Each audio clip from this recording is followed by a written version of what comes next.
Don't you die on me. Please breathe.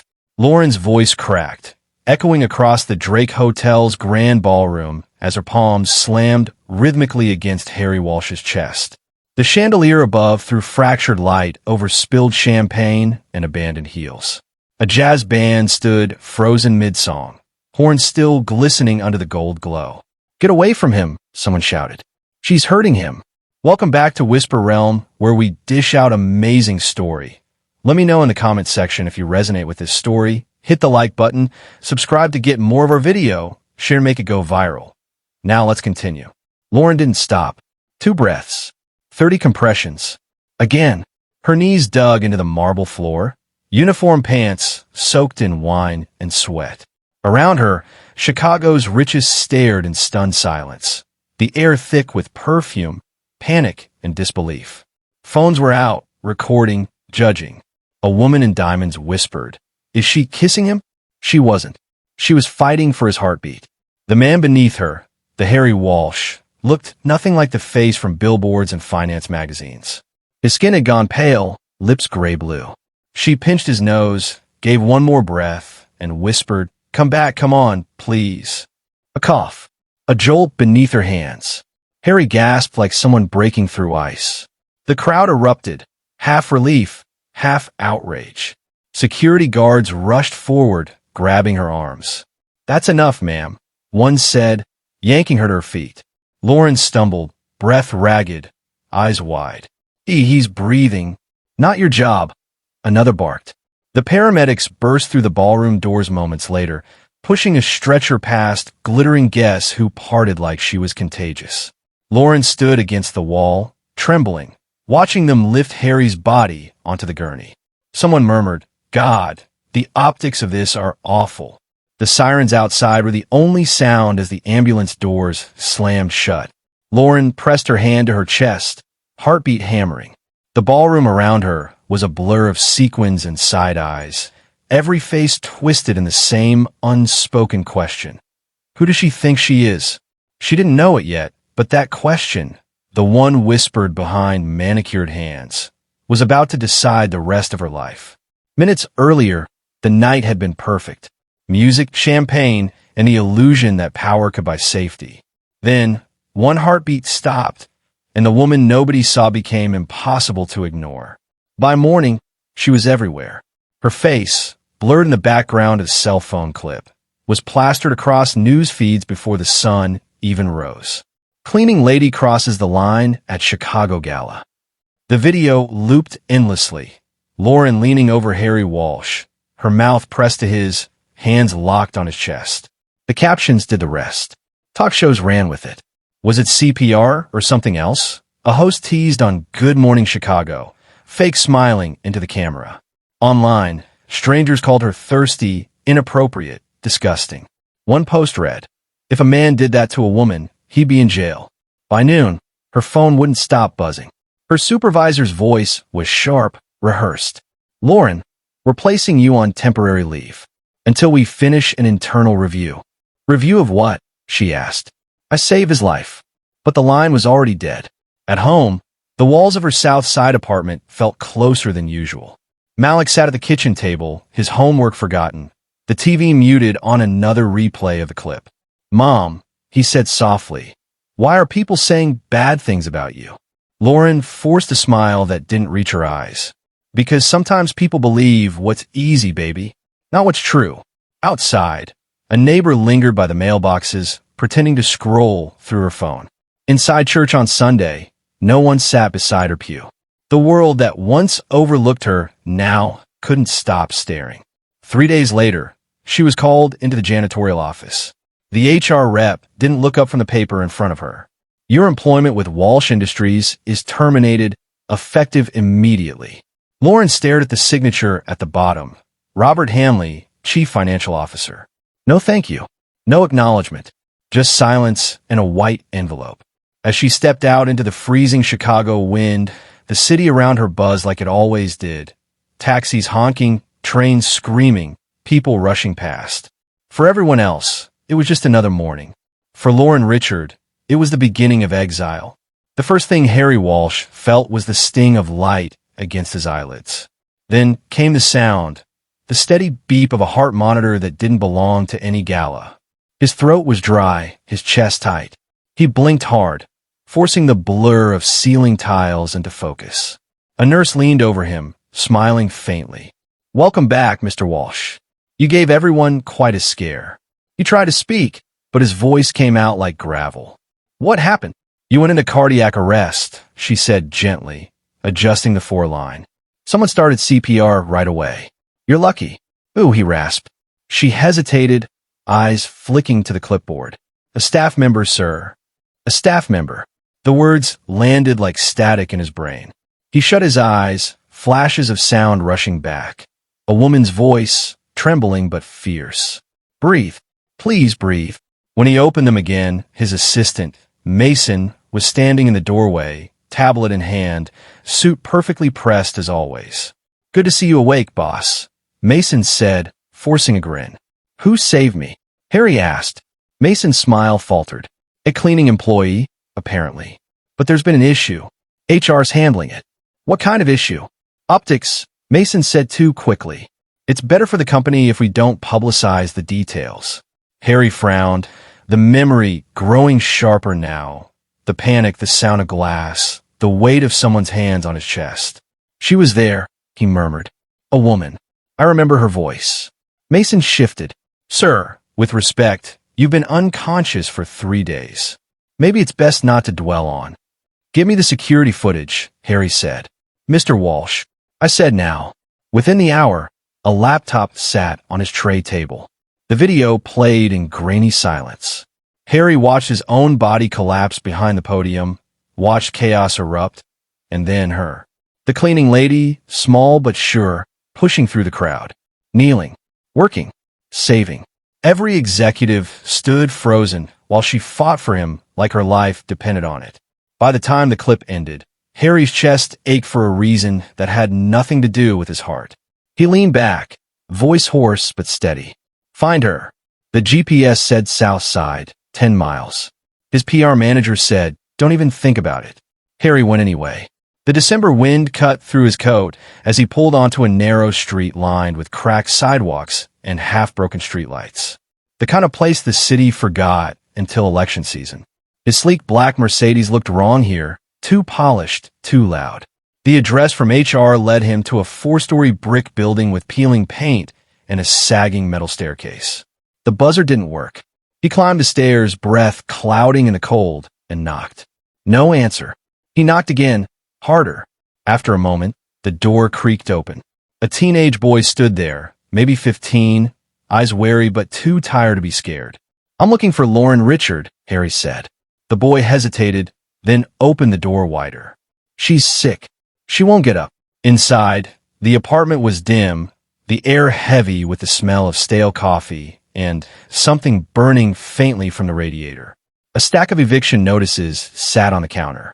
Lauren lay on a worn couch, wrapped in a thin blanket, face pale, lips dry.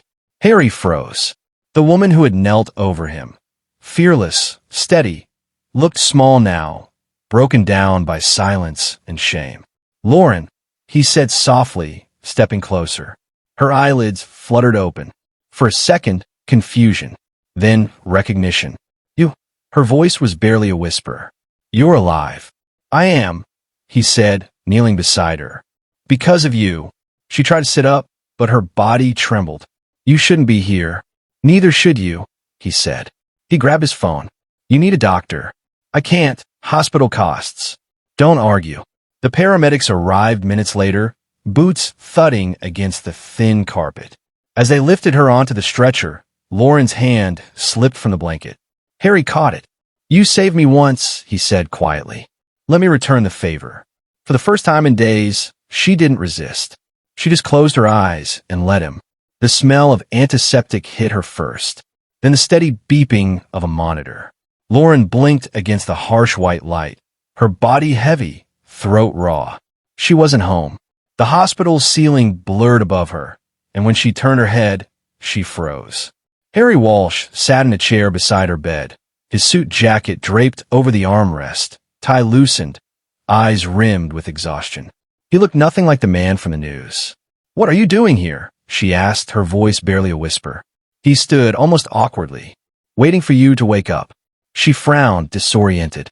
Why? So you can fire me again in person? Harry shook his head slowly. I saw it, Lauren. The footage. Every second of it. You saved my life. And we treated you like a criminal. She let out a dry laugh that ended in a cough. People like you don't show up here unless it's for guilt. Maybe it is guilt, he admitted. But I also came to make it right.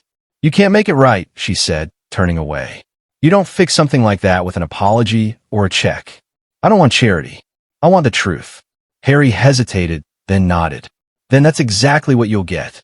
By the time he returned to Walsh Tower, the boardroom was already waiting.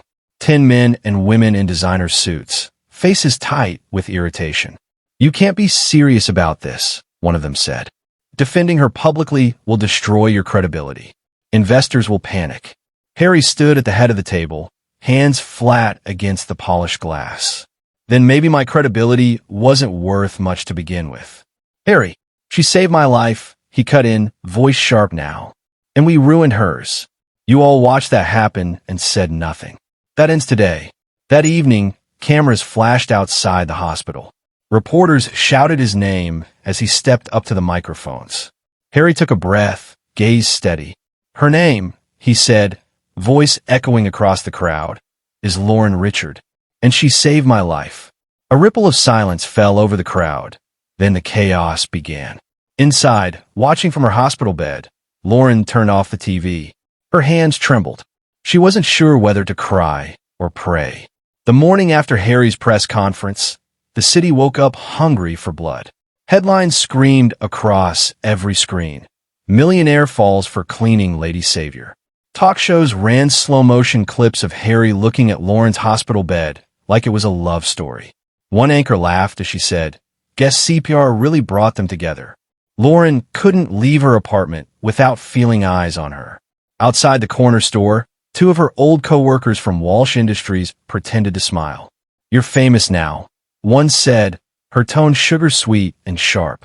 "Must be nice having rich friends." The other laughed. "Guess kissing your boss pays off after all." Lauren said nothing. She just kept walking, head down, hoodie pulled tight. Fame wasn't what it looked like from the outside. It was noise, judgment, and fear all tangled together. At the Walsh Tower, Harry faced a different kind of war. Investors threatened to pull millions from pending projects. The company's PR director warned, "You've humanized yourself too much. People don't trust saints, they trust stories." Harry ignored them. His focus was fixed on something else. The face of the woman who had saved him and paid the price for it. When he visited Lauren a few days later, she refused to let him pass the door. "I didn't ask for this," she said. "I didn't want the cameras or the interviews. I just wanted the truth. And that's what we'll build," Harry said. "Not a story, something real. A foundation. For people like you who keep this city running and get nothing back." Lauren looked skeptical. "You think people like you can fix a system built for people like you?" Harry smiled faintly. "Not without people like you." The Walsh Foundation for Fair Workplaces launched 2 weeks later.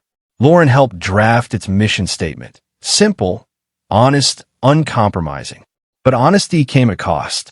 Rumors exploded online. The affair that changed corporate America. From mop bucket to boardroom. How far did she really go? Harry's board wanted him to denounce her. Lauren's church wanted her to step away. They met one night in the empty office that bore her name on the door. "Maybe we should stop," she whispered. Harry looked at her, eyes tired but resolute. "Maybe we should finally start." It started on a Monday, quiet, calculated, cruel. By sunrise, Lauren's face was everywhere again, but this time the headlines were venom. Lauren Richards' criminal past. The truth behind the cleaning lady. Welfare scammer exposed. Was Harry Walsh duped? They dragged up an old arrest record. Shoplifting from when she was 17, a bottle of cough syrup she'd taken for her sick mother. The charges had been dropped, but the story didn't care. It wasn't truth they wanted, it was spectacle. Lauren stared at the headlines on her cracked phone screen until the words blurred. Her apartment smelled like burnt toast and fear. When Harry arrived, she didn't look up. "I shouldn't have trusted you," she said quietly, voice shaking. "You said things would change. You said you could protect me." Harry's jaw tightened. This isn't me, Lauren. It's Hanley. He's behind it. She laughed bitterly. Does it even matter who started it? They'll never see me for who I am. That night, she sat on the floor with a pile of newspapers and printouts. Her hands trembled as she struck a match and dropped it into a tin bowl. The flames caught fast, curling over her picture, her name. They'll never see me, she whispered. When the smoke hit the ceiling, she didn't cry. 2 days later, Harry walked into the boardroom holding a folder thick with evidence. Financial records, deleted emails, screenshots of payouts signed by Robert Hanley himself. Systemic wage theft. Safety violations buried. Bonuses for silence, Harry said flatly, dropping the folder on the table. This is what we've become. Hanley smirked. You think sacrificing your career saves her? You'll lose everything. Then I'll lose it clean, Harry said. He removed the silver badge from his suit. I resign. The room erupted, but Harry was already gone. Outside, Lauren stood in the rain, watching thunder roll over the skyline. She didn't look back when he joined her. Where do we go from here? She asked. Well, they can't buy the air we breathe, he said. Lightning cracked. For the first time, the storm didn't scare her. It cleansed. 3 weeks passed before Harry saw her again. The winter wind had given way to a wet Chicago spring, and the Southside Community Center buzzed with the sound of kids' laughter and clattering dishes from the food pantry. Through the open door, he spotted her, hair pulled back, sleeves rolled, passing out boxed lunches like she'd been doing it her whole life. Lauren froze when she saw him, her smile faltering. You're a long way from the boardroom, she said, handing him a paper cup of coffee. I don't have a boardroom anymore, Harry replied with a half-smile.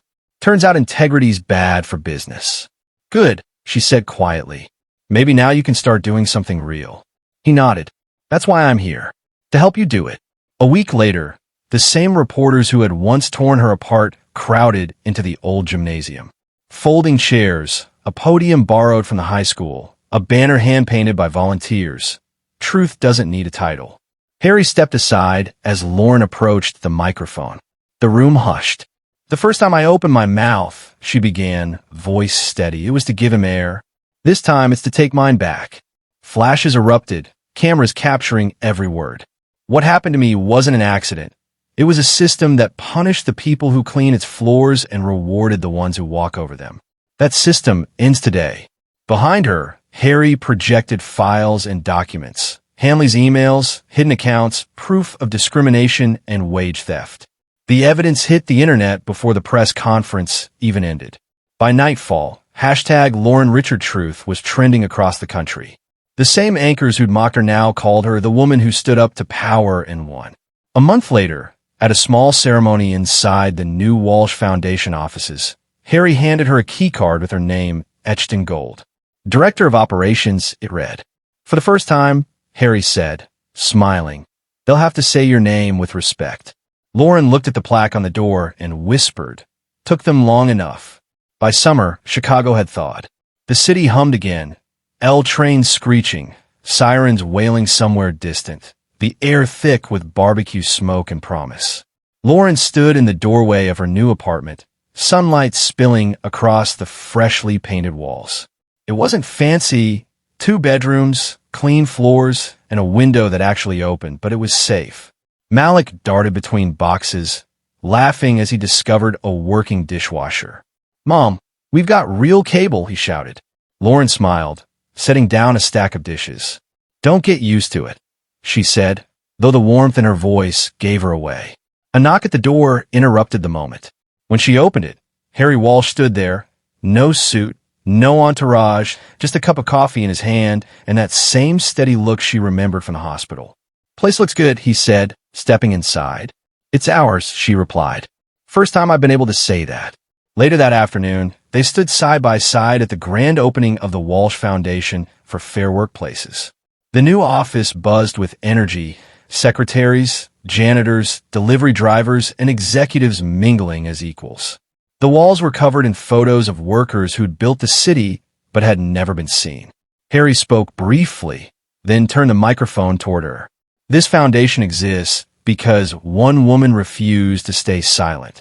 Lauren stepped up, the applause washing over her. You gave me a voice, she told him quietly. He shook his head. You already had won, he said. The world just wasn't listening. The crowd erupted again.